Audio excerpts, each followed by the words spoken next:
Hello, Gemini. Welcome to the Plaid Sheep Oracle. It's interesting, I've done Aries and Taurus and now Gemini. I'm sort of wondering if we're going to go in order this session. I don't know.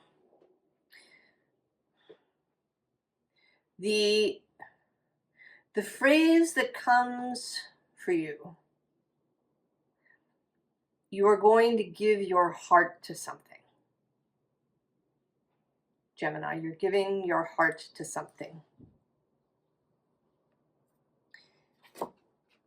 The signifier card is this shadow diver. But it isn't about the shadows. It's about this shape,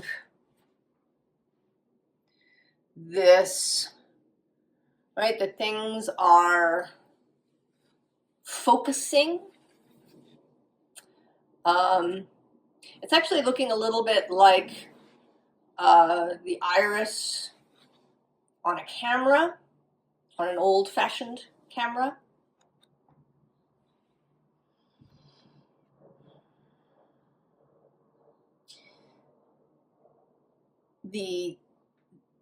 An increased focus on something,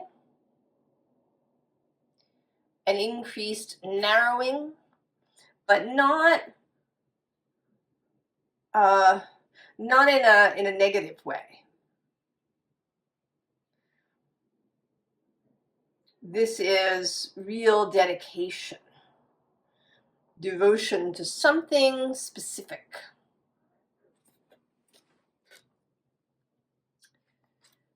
And we get this Hireth card that the word means a homesickness for something that you've never known, for something that never was, but could be here, that you are being, right, you're being drawn. I don't want to say that it's against your will, but the other phrase that kind of popped out in my mind this morning before I did your reading was resistance is futile.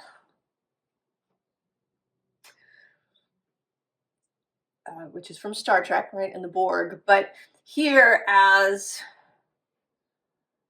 the pull of this is just so strong that any attempt to resist simply isn't going to work, and you're going to know that it's wrong, because below that we have the hypocrite, right, which is to say one thing and then do another, or to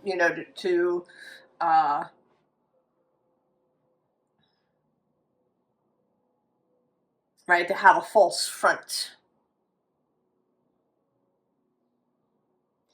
And that cannot be. Below that, actually, we have this angel. It's an interesting angel with this kind of crossed arms, body posture, which is, protective and a little closed in rather than open, as one might expect an angel to be. And then the bottom of the deck is the anima animus. And I think that it's coming out largely as, right, as this Gemini representative. That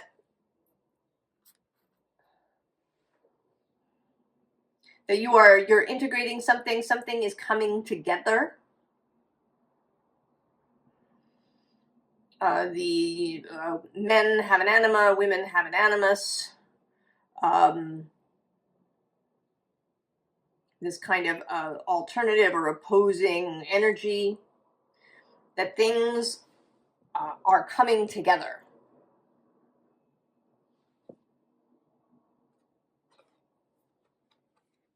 We see that here, right? This King of Fire with his really bright heart. And he does have this, right, this halo of flame mind and heart in coherence, mind and heart having a single motivation, a unified will. And below that, then, this transformation card, where all of her focus is here. And not so much transformation as focus.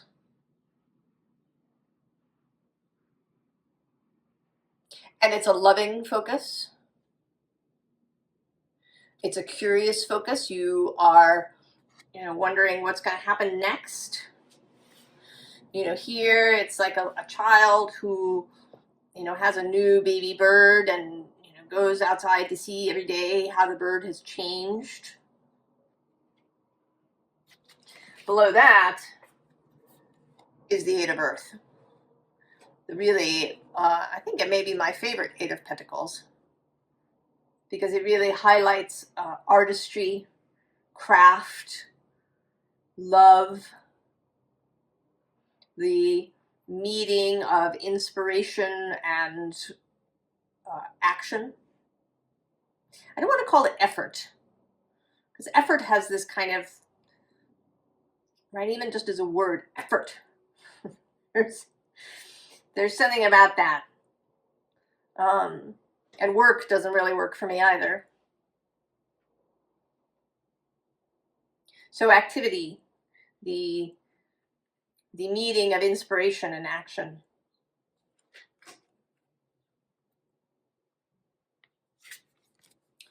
The Three of Water, which often comes out for me as the unified will, as getting all of our motivations kind of on the same page.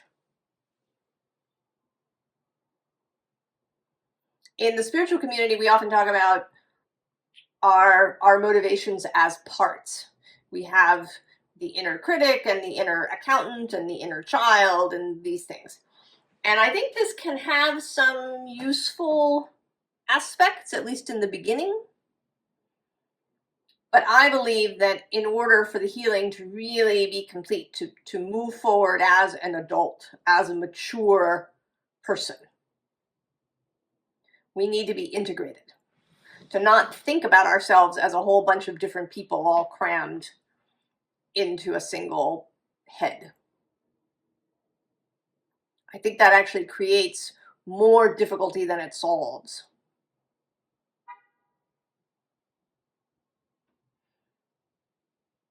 In the long run.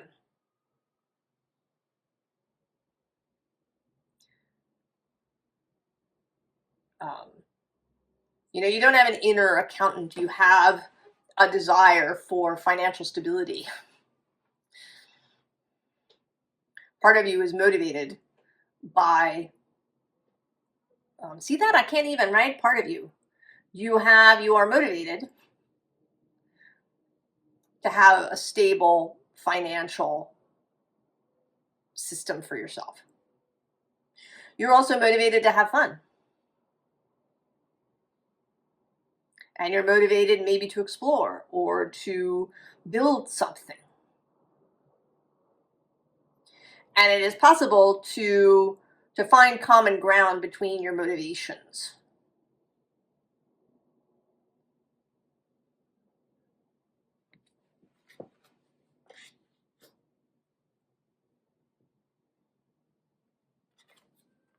The Fool calling you forward. The trumpet sounding. Starter's pistol, the bell ringing. This has been a common theme. And certainly this spring and this year into next year have a real energy of beginnings.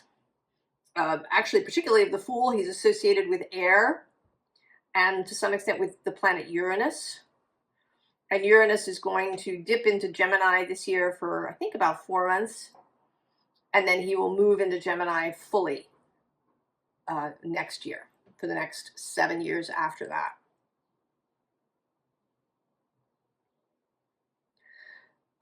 Pluto has already moved fully into Aquarius, and then Saturn and Neptune make a move into Aries. So there is this big outer planet movement into new energies. And I think we really feel that. We all, everybody's talking about new beginnings and new cycles and all of these things.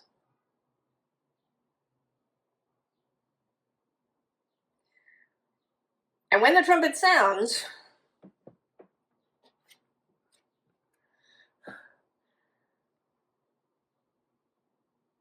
right, that is a moment for commitment, for accepting leadership, accepting authority, even if it's only over your own life. If you've been, puttering about or coasting or exploring or,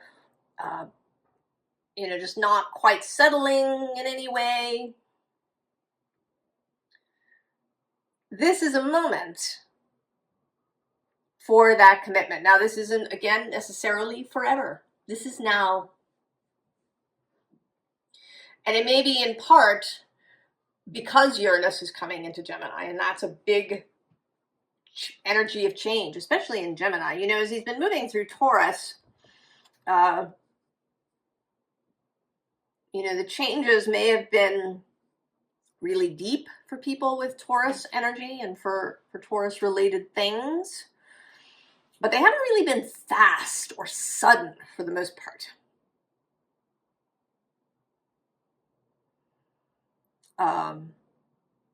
But one of Gemini is, so much air, things can happen really suddenly, really fast as he moves through there. So you want this stability. The Hierophant is associated with Taurus.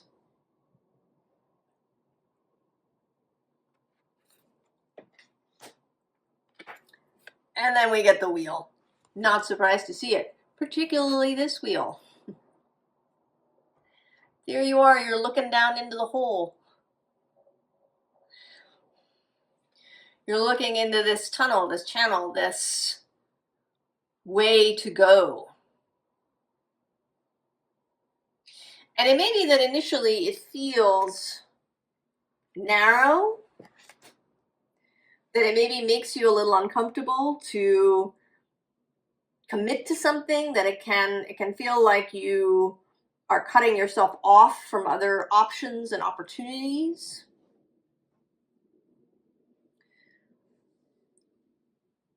But the focus, the commitment is necessary to really bring something into fruition.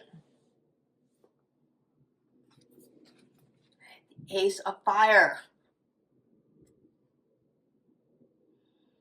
Right? To do this work of crafting something. There's something that you want. There's something to which you've given your heart.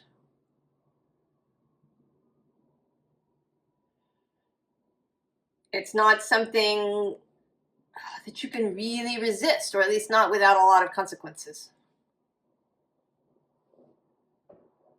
And I don't think you want to. You may be, really a little bit uncomfortable about the whole thing. But I think that your energy is moving forward.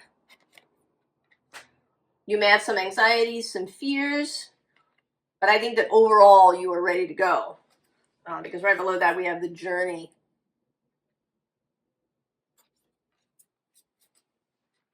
I didn't talk about this card at the bottom of this deck, which is the Eight of Fire.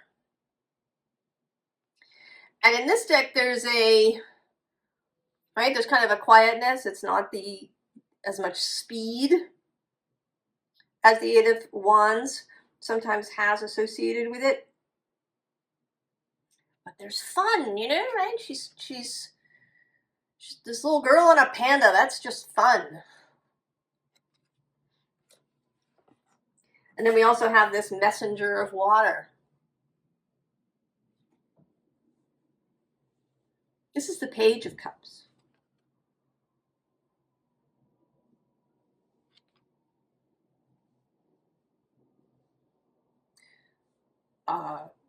Innocence, curiosity, fun, joy, moving into the unknown as a fun thing.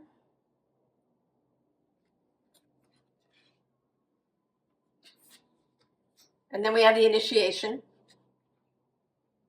And there are, right, initiation is, it's tricky bits, right? In this card, the foxes are undoing your pack, and the badger has stolen one of your shoes, and the crow is messing with your hat. But none of it is dangerous.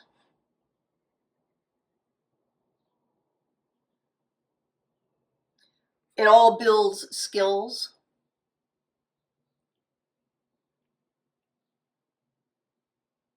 Builds confidence. Now, I think that whatever this thing is, there is a strong physical component to it, because we do have the Ace of Fire, but then we have the Craftsman of Earth.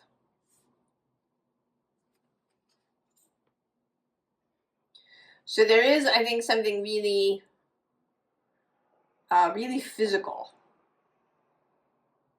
about what you've given your heart to. It may be a business. It may be a person, a place.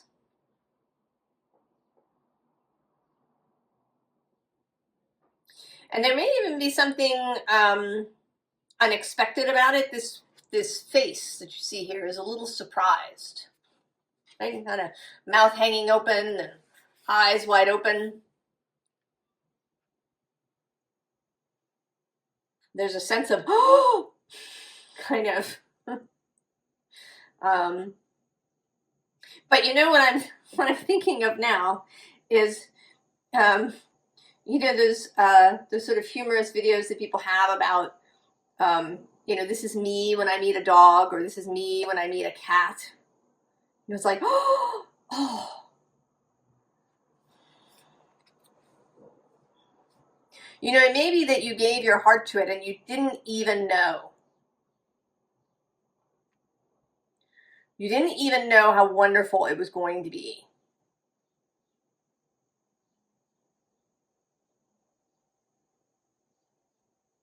That now that you are fully committed and moving,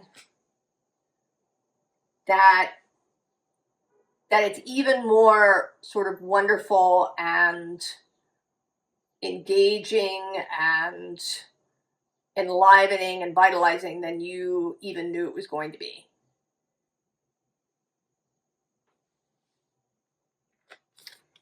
And then we have the Guardian, and here's, I see this as you again, right? This is you sort of making this commitment. And then here you are in process. Right, there's all these lovely animals that are hanging out with you. There's sunlight and beautiful trees, and we have, you know, the rabbit as a symbol of fecundity, and then with the sense of the Guardian, that you are really taking care of, really nurturing. There's a kind of stewardship energy to this. So in addition to being something really physical, I think it's also something that kind of has a life of its own. So if it is a business, for example, there will probably be employees. You know, or there will be some aspect of this business that happens independently of you. That this thing is like a garden where you know, you're there, you know, you do a little weeding over here, and you put some extra water over there, and maybe some extra compost or fertilizer over there. But the garden itself has its own life. Could certainly be a child.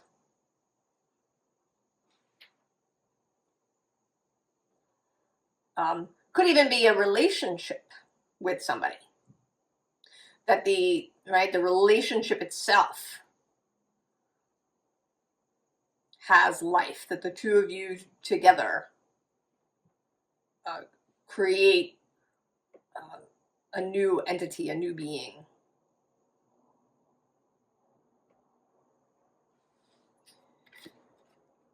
And then there's the Three of Fire, which is coming through kind of as a promise that it isn't, that it doesn't stop, it doesn't end, it's not a finite thing. That there are lights to follow. That there's a whole unseen forest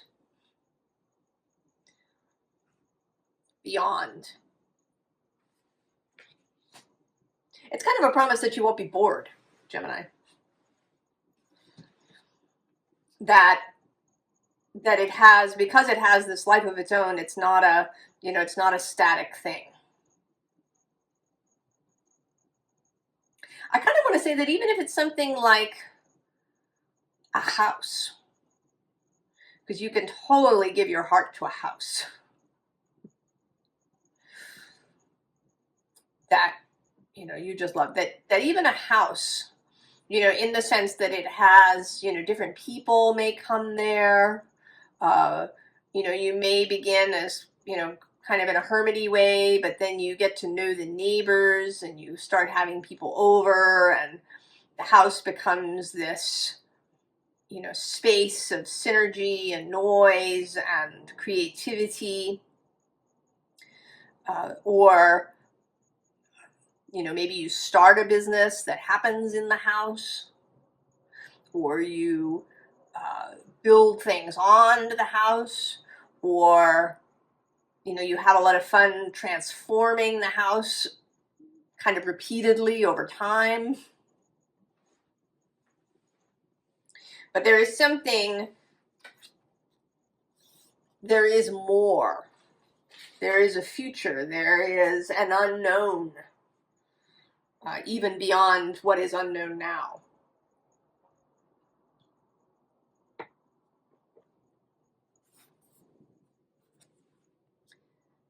So we have this card. And this is feeling like a priestess or a sorceress who is seeing the results of her magic. And that she is really pleased by this. There's a satisfaction, there's a savoring and a basking energy here.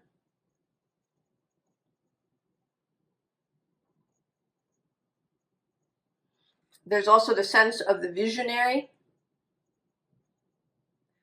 of the high priestess seeing in the smoke, scrying in the smoke. A combination of foresight and creation.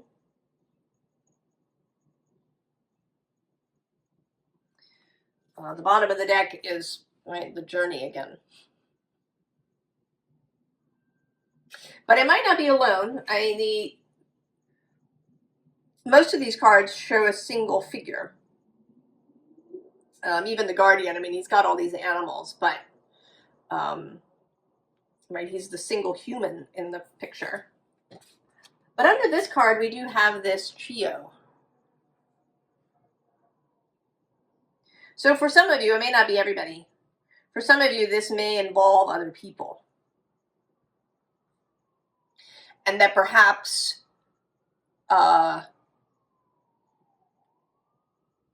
in some way you are the leader. There is a sense here, perhaps, in these figures that one is a parent and then there's two children. But it might not be. It might be three friends.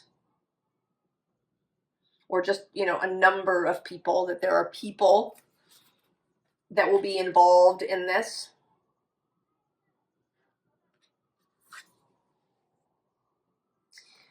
And there's this figure that always makes me think of baptism.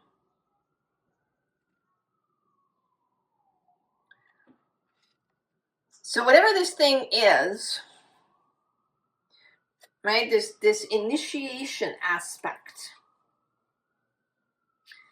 And we did see transformation. I think that it is, right, it's going to change you. This is a case where transformation doesn't precede this.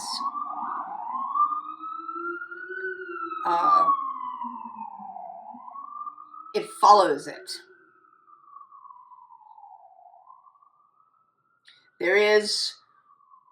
You will not be the same. And the change is going to be very profound, very fundamental. You may, in fact, have a sense of being renewed. Right? That's what a baptism does. You are dunked in water, and then you rise renewed.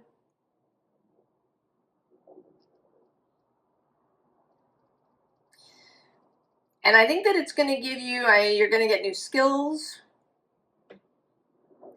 But I think you're also going to get new vision. Because this is the next card. And this came out in a collective reading that I just did.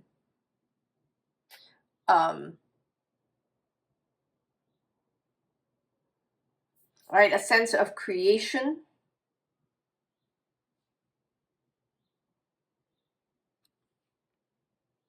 Actually, was it the collective reading or the Taurus reading?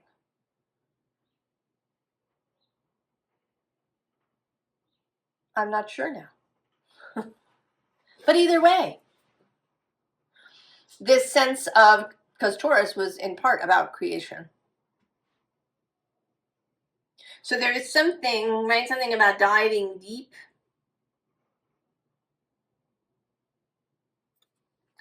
There is some deeply spiritual aspect to this. That you will come to see things differently. You may come to see the world as a whole differently.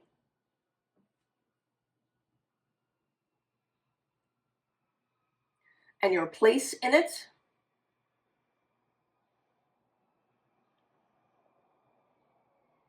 That there are ripples out. And then there's this card.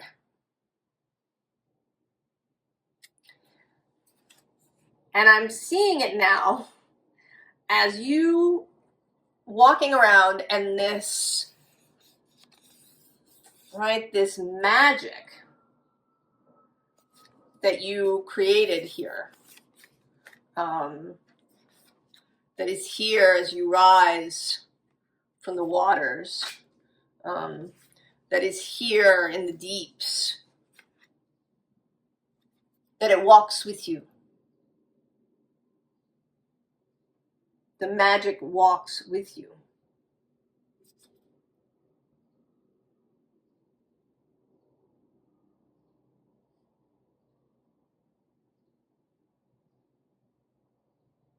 Yeah, it's difficult to put it into words. I can feel it, but it is difficult to express it sufficiently.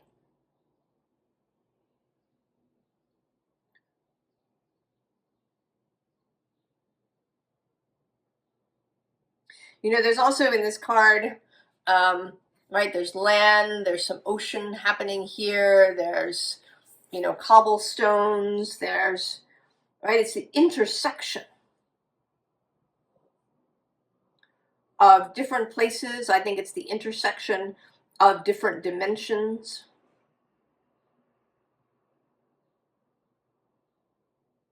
The intersections of different ways of being and seeing.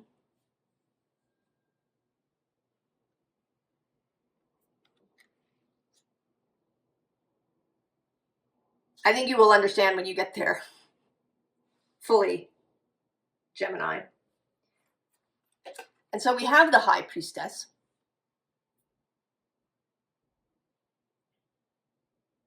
And below her, this 9 of Pentacles. And below that, this 5 of Pentacles. And I often see these two as associated with each other. You know, the 5 is this separation. And I think it's, you know, in an ultimate sense, it's a separation from inspiration, from desire. In Dante's Inferno, the lowest circle of hell is frozen. It's not actually full of fire, it's cold, because it is completely divorced from God.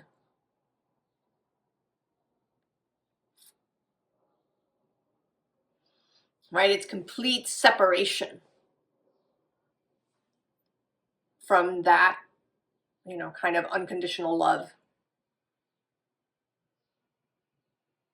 And I would say, you know, that you don't get, I actually don't know how it works in the Inferno, what Dante's vision was, but I would say that nobody sends you to that lowest circle.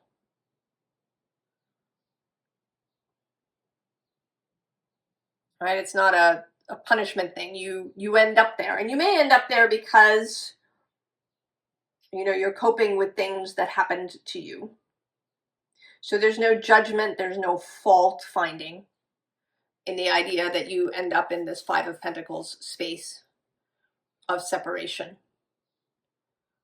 But the 9 of Pentacles is just, she's like a shadows with the way, right? She's just right through the smoke. And below them is your card. And in this particular deck, where he is sort of making a vow, making a commitment.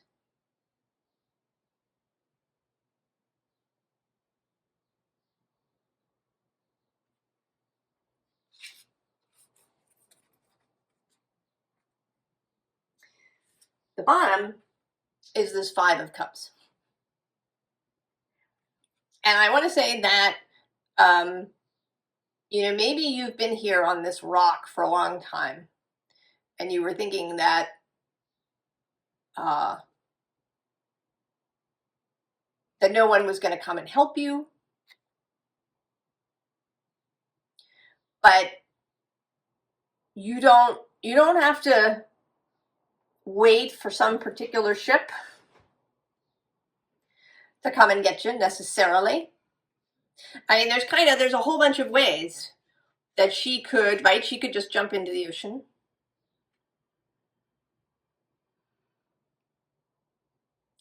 Or she could call the ship to her. But in order to do that, she needs to be, you know, in alignment with what it is that she wants. Right? She needs to allow herself to love. Right? To form this magnetic arrangement where she and what she loves come together, are drawn together. Right? And the High Priestess is that conduit, the intuitive knowing that is there for you. And so here you are, you're giving your heart to the thing.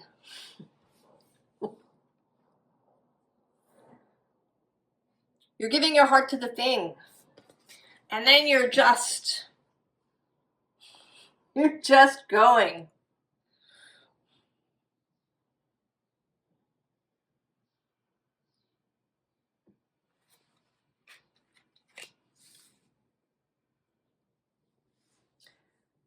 Now, the advice is sort of interesting because it actually, I mean, there is there is an advice aspect, but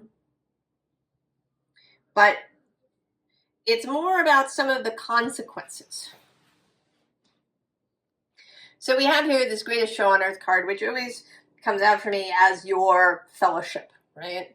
All of the non-physical beings showing up here, you know, wanting to give you moral support, wanting to say that they're there for you, they're the cheering section, they're available with guidance and all of these things.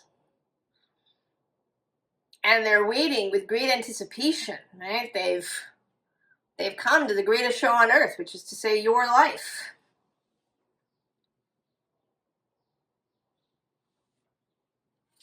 And then the bottom of the deck is the Page of Wands.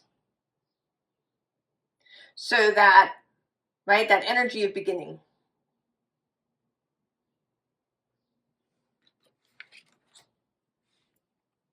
Right? To begin, to go towards this thing that you've given your heart to.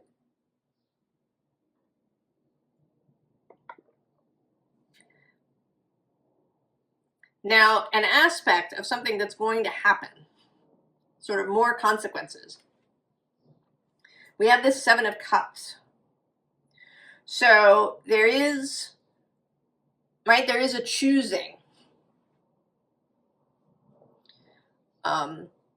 There is a choosing of a mask.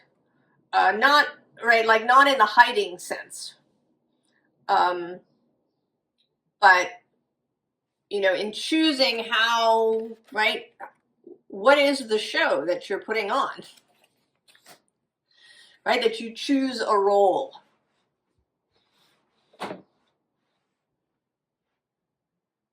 That you can choose to be the guardian, to be the Hierophant, to follow the Fool, to be the knight who gives his heart.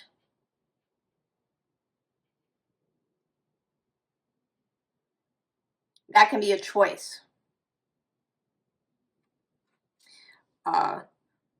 And it does mean really choosing that. And then being seen that way.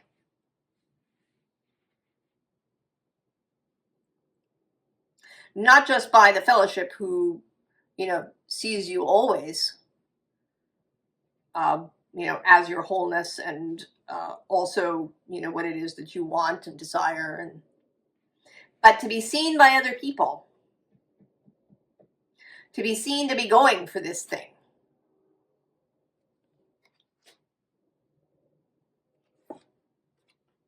And then there's the Devil, who is kind of, right, he is possibly your shadows. You know, your card is considered the Lover's card. And in the Waite-Smith deck, the Lover's card and the Devil card look the same, right? There's a large figure in the background, and then there's a man and a woman. And in the Lover's card, there's an angel, and there's love and beauty. And in the Devil card, there's the devil, and then a man and a woman in chains. So to be aware of the voices, you know, that you tell yourself, your, you know, how you talk to you, what, you know, which is essentially what thoughts you have. What are you thinking? Be mindful of your thoughts. And then this Ten of Pentacles, right, getting out of the whatever the previous thing was. Right, she's climbing out of this apparently robot body.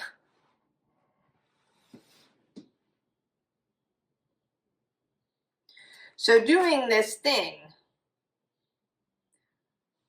pursuing this thing, getting involved with it, building it, marrying it, giving birth to it.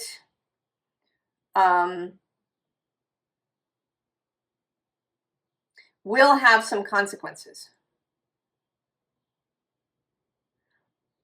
But you are absolutely ready.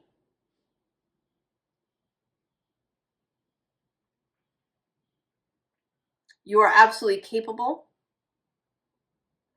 And you have the love that really necessary ingredient.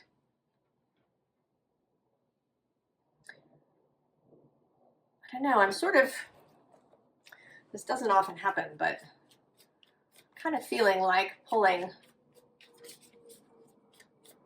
extra cards for you. I don't know quite what they're about. Let's see.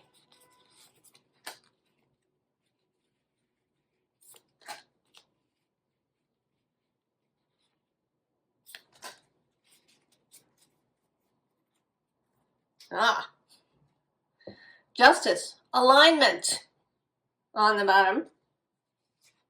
Oh, and there you are on the underside of the deck, Knight of Swords. In a run, getting on your motorcycle, ready to go. What do we have? Page of Pentacles, the novice, the beginner. The Three of Pentacles, collaboration with others and with your wider self and source. And there's the Five of Pentacles repeating. So it seems like there's a real emphasis on coming out of that.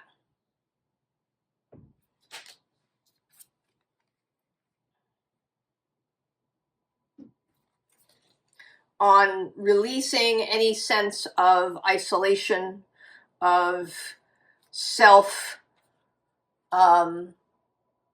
exile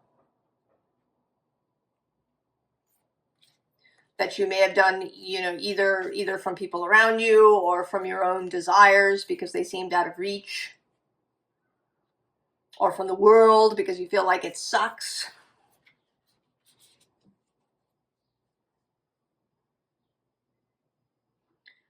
So that may really be the sort of the one stumbling block.